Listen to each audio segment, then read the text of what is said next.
Well, I'm not well.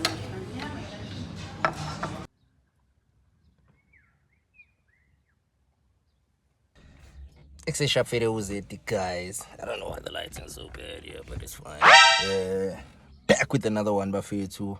Back, Gama Kwenika. Gama Kenika, I'm pushing it in Kwenyan. I'm back at the mechanic. I'm gonna get my Opel Corsa fixed today. Quite a few things we're gonna get done today. I'm gonna put in brake pads, brake discs. I'm gonna put in a new throttle body.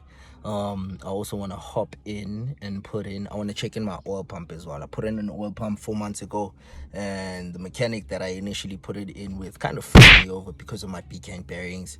Apparently you can tell when you put in an oil pump, when you take out the sump, that there's shavings in your oil, and that motherfucker didn't bother telling me. Excuse my language. He didn't bother telling me, and now that could have potentially costed me plus minus 10 grand for an engine. Well, luckily, the mechanic I have now is a stellar guy. He caught that out before my crank got fucked. Anyway, guys, let's get straight into it. AHK Motors, if you need spares. So today, we're going to be fitting in brake discs. As you can see how tired they are. It is crazy. When I got this car, I found this car standing. Brake pads, look how tired those brake pads are as well.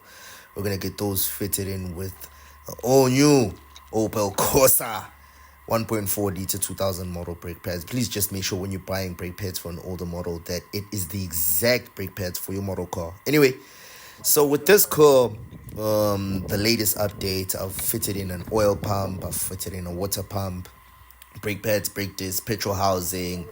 I've also fitted in a new throttle body with the air filter pipe going down into it. I've also fitted in a petrol housing, got a new battery as well. So I've done quite a bit of work on this car, and I'm happy with how it's coming out, one by one. Anyway, guys, thank you for watching my channel. Please don't forget to like, comment, and subscribe, and let me know what you think in the comment section if I might not have fixed the right thing.